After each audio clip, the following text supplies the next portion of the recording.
இது எவ்வளோ வருது? தங்கம்லாம் இவ்வளோ விலைங்களாம்மா?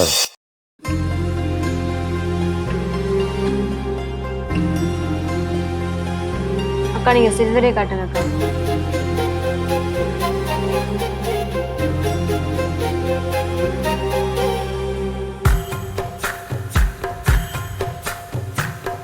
மனசு பிடிச்சிருந்தா இதை எடுங்க. நீங்கள் என் கூட வாங்க.